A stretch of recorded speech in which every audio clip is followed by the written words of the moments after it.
Hey, I'm Kev, Mr. Cole, and welcome back to MotoGP 17 and the Manager Career. As here we are around the Motorland Aragon circuit, the third visit to Spain of the year. In the 14th round of the championship, where we're looking to repeat what we did in qualifying. We did in Misano. Hopefully we don't repeat what we did in the race though. Let's try and get through this qualifying effort. As we're using the same setup that we did in Misano, which is the same site we used around Jerez, where again we had a very good qualifying and not so good race. But I've only lengthened the 6th gear though by a bit, because we've got a long straight round here in Aragon, just like we do in Misano. As we're coming up to traffic on our qualifying effort, hopefully they don't get in our way, like we have seen in the past. Is that DJ Antonio in front? Is he not crashing early in the session? Is that something else they fixed in the 4th of July patch? Got to bring out all the fixes, aren't they, Milestone, for this game mode? But they did say they had changed the random weather, so it actually is random now instead of just sunny all the time. But haven't seen that difference yet, as it's beautiful conditions once again in Aragon, just like we saw in Misano. As you're getting slightly held up into these slow corners, and running wide. Again, Aragon, very modern circuit, so you're going to see your tarmac run off. We go down the back straight. Maybe this will give us some slipstream. Maybe we don't have that engine upgrade. We'll wait till Motegi for that. But what we saw in Misano is that when we do have slipstream, we are keeping up there. Look at that, over 140 miles per hour. Almost 145. This thing's now motoring in a straight line. Let's go out through the final corner. Oh, can we beat the 2-minute mark? We're not quite. 2018 though. Faster than Martin, who was in front of us. Still not good with my bike liveries, am I? But that's a very good lap time if we've beaten Martin. Let's see what's happened here. As he skipped to the race. And McDonald's on pole again. By 0.4 of a second from Mir and Canet. He's a one-lap master, this kid. Or MacKid. Has got Fanata lead in the second ahead of Buttiger and Martin. There he is in 6th, almost a second back. Over half a second back. Kind of exaggerating things there. McPhee in 7th, DJ Antonio in 8th. Regano in 9th. Once again, I've pronounced his name horribly. I'm going to get it right one of these days. It's probably going to be the last episode of this playthrough. I'm going to get his name right. Bastianini in 10th ahead of Antonelli. Top Mahindra. Delaporte in 20th, with Cornfield the next best Persia in 18th. Over 3 seconds back. And our teammate is last by 6 seconds. 6. Have to count out in 2 hands. What are you doing, Andrea? Let's see if he can have a much better race. The same for McDonald. Yes, here we are looking at the grid once again, looking spectacular with light blue steel at the top. And a bit like Misano, we've got to be careful of the run to the first corner. It's not all that long, but instead of turning to a sharp right, we're going to a sharp left. So we've got to be very careful inside line there. Maybe move over quite quickly off the starting line. As we look down the field, there is Bo Herrera and Arenas to get on the 9th row. And right at the back are the usual suspects with Magnum fit in that last spot in 33rd. But here's McDonald. He blends in with the advertising ones, doesn't he? The multi-star, a movie star, advertising with the light blue colours and the white. Without that yellow, I would have not been able to see him. I was really trying to look at the lights and get away for this 5-lap race. Oh, Mir with a wonderful start. And so is Canet as we move to the inside. We dive down the inside of Canet as it's 3 wide and McDonald wins out in the tussle in the first corner. Takes the lead. And now he's going to try and wide array. Oh, that's not how you're going to do it, McDonald. Running slightly wide over the curbing. Very poor right-hander, but coming into a couple of lefts where he should be pretty good. Braking slightly early. Oh, the bike's just not turning into that corners. Oh, Tuba's down at the back. Japanese rider. Let's look at that, over a half-second lead. McDonald's trying to race away before the second half of this lap, and especially that long straight where he will be canned, like we saw in Mazzano, especially with Canet, who's now taken second from Mir. And so we go down the roller coaster for the first time here, reverse corkscrew. He got around here, very nice couple of corners as Mir's past Bulliger for third. The Italian once again trying to upset the Spaniard party behind, but McDonald's doing it all by himself at the front at the moment. Here comes Canet though. Oh, here comes Canet. He's connected with McDonald there. Does he go into the right? Oh, too much curb again. Again, that's the lesson we've got to learn from Mazzano. Do not take too much curb. Let's try and set up this back straight run. Oh, slightly wide. Not the best run. Less than half a second behind is Canet. That is very worrying as we're going to approach this final corner for the first time in this race. Only 5 laps. Only 5 times he got to do this, thankfully. But here comes Canet, taking the lead as the Spaniard on home turf. To go a fantastic run there. Out the final corner into the slipstream of the Spaniards who go into the second lap of the race. In second is McDonald. Got Canet leading, Mir just behind. Gonna have a gaggle behind, aren't we? There is Bulliger up into third past Mir. Once again the Italian hunting. Done very well in Mazzano. So we go through the left, down to the slow left. Which can just ease by. Thank you for the cares.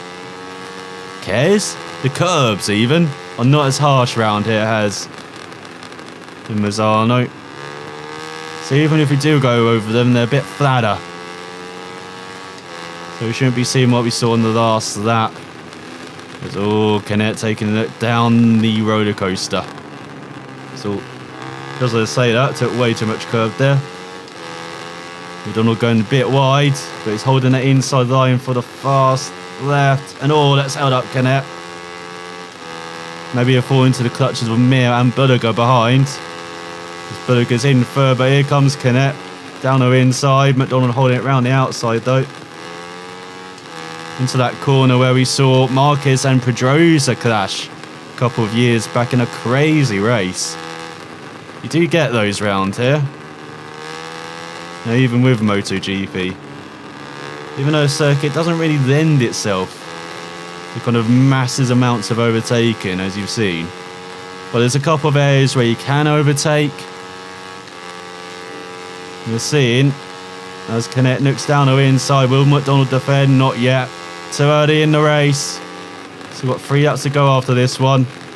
He does really get into Canet though. Through the left-hander. Canet was not happy about that. McDonald was probably shouting in his helmet, "That's for Mazzano." Still got some issues hanging over from that race. There's McDonald. So go on to the third lap. Still got Mir and Bulliger behind, and they're not really challenging McDonald down that front stretch, even when Canet gets by. So that's pretty good. There's all Nuruddin's down the Malaysian. Normally so consistent, scoring points. Looks like I won't be doing it round here. Oh, McDonald's a bit too far back to go into the corner. Can he get the run out of it? Oh, yes he can. Stand up your Peugeot there and take a bow, son. Let's go into the right. Okay, too much speed into that corner. He's sort of drifting on the apex. Might let Canet taking it down the inside into the right. Not quite. Go a bit wider into this left. There we go. Much better from McDonald. Hope he has a good exit. He's running slightly wide into in that long left-hander. Such a challenge. You're leaning on your bike there to have to grip in the tyres. So over halfway through this race. Oh, McDonald ran slightly wide there. Just about holds on from Canet though. Oh, the Spaniard all over the Scot here. Oh, sorry, the Brit, he's winning. When he's not winning, he's a Scot, isn't he? So he's a Scot in Mazzano, but he's a Brit here. Not for much longer though, as Canet breezes by. And that's the earliest we've seen him breeze by. Let's see if we can get in a slipstream then. Heading into this final corner. That slipstream's helping us at least stay in second. There's a bit of effect. As all we ran slightly wide. Not a good run out of the final corner. So once again, that gap's similar to the previous lap. As we cross the line onto the penultimate lap of the race. Canet does the fast lap to a 1.8, and here comes Mir. Getting to go time, and Mir is going. So he's shaked off Buttergoes for now. He does the fast lap of the race to a 1.6. A couple of tenths of a second faster. It's Canet easing away slightly here. We're gaining out into the double left-handers. Oh, McDonald not getting the run out of the left though. Maybe make a move down the inside into the right. It's a bit too far back. And ease behind Canet. Just stay behind him. Let's see what this is like. We haven't done this so far this race. We've tried to grab the leads. But it's going to be an interesting view behind the Spaniard now. To see where he's strong. Obviously through this fast left he is very strong. Oh, but McDonald is having a good run there, using all the curb and some. So that's interesting to learn. If you get a tiny bit of slipstream actually, you get a good run through that left. So you run slightly wide into the slow left. That's allowed Canet back by. We're storing it in the memory banks for the final lap. We're preparing for the grandstand finish. Will it be Canet or McDonald who's going to win here? He takes the lead for the back straight. Has that held up Canet? Well, you get a bit of a less of a run now down this back straight, heading into the penultimate corner. Looks like it has. That's something very good to learn for the final lap then.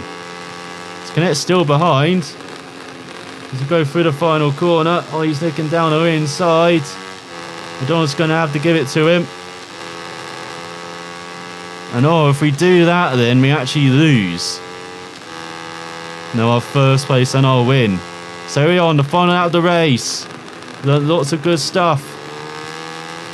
And that penultimate lap as Mir and Buttergo are battling for third, but it looks like the win's going to be... battle for the win's going to go between McDonald and Canet, as McDonald done the fastest lap, 2:01.3 on that previous lap. And now the Scots looking to the outside of Canet. Oh, just about some room there. Taking the lead very early on this final lap. Well, that hurt him in that second half of the lap, as we saw. Canet very strong there. As I'm almost losing my voice. Suffering slightly from a cold as well, so I'm surprised my voice hasn't gone yet. It might as we cross the line, as this could be the best result for McDonald and Elusive. We're not just looking for a best result, we're looking for a first win here. It's got a decent run through the roller coaster. Now through the left-hander. Ooh, slightly wide. Slightly wide. Oh, here comes Canet, no doubt. So covering the inside. Half a second behind though. Half a second for the Spaniard. So braking just to that bump. Or over that rise there. Not a good run through the left-hander or right-hander. There's all the Germans down on the KTM from 11th. Oh, and Suzuki's down. Maybe caught up in his accident. As he go onto the back straight. He's got an almost second lead, McDonald. No, MacKid is flying on this final lap. He thought Canet or Mir were put in the pin, but it's McDonald all along. As he approached the penultimate corner of the race, will McDonald hold on? I can hear Canet. Oh, McDonald's run slightly wide. Here comes Canet. Oh no, here comes Canet. No! Here comes Canet. He's grabbed in the final corner. Oh, but still a fabulous result for McDonald. Best result for Elusive. He's done the fastest lap as well for the first time, I believe, in career. But quarter of a second back of the Spaniard. He's trying to stroll away to his second consecutive world title, with Mir in third, holding off Berger. Martin in fifth, 3 Spaniards in the top 5. Rounding out the top 10 is McPhee, ahead of DJ Antonio, with Ramirez in 13th behind Danilo.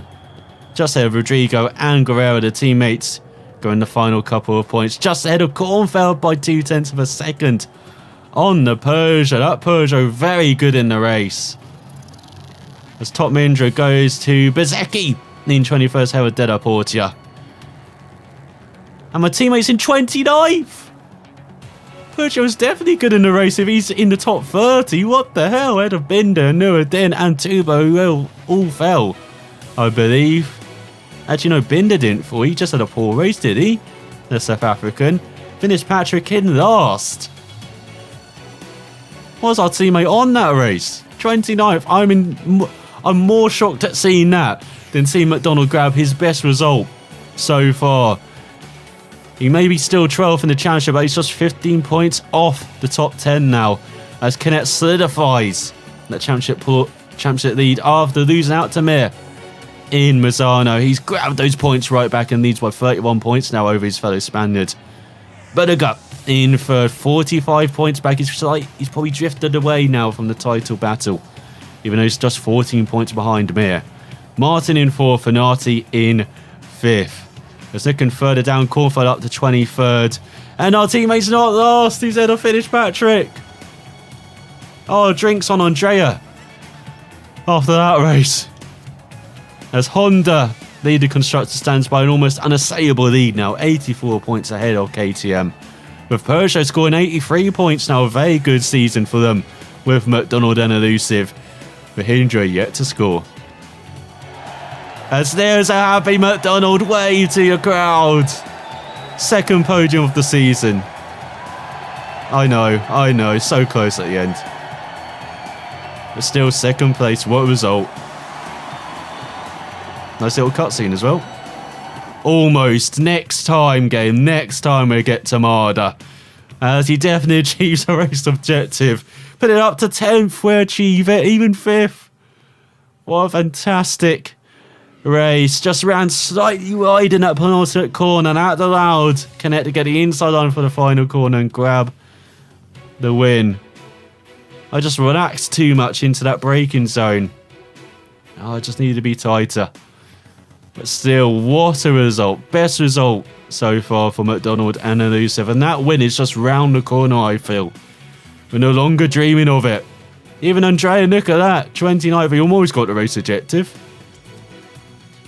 As McDonald improves everything, no doubt, after that result. Braking, throttle management, cooling and body position almost at 60. 48 is now the braking for Andrea. Let's look at all those credits and reputation. As we got a free weekend, we definitely got to relax after that race. And now we got an activity day. Let's see what we're going to be doing. You don't get the test included. The tests are kind of spread out, which is nice to see. It's been so easy, including with almost every activity day. But you know, I see what we're sort of doing here. You've got to do activity days as well as the tests.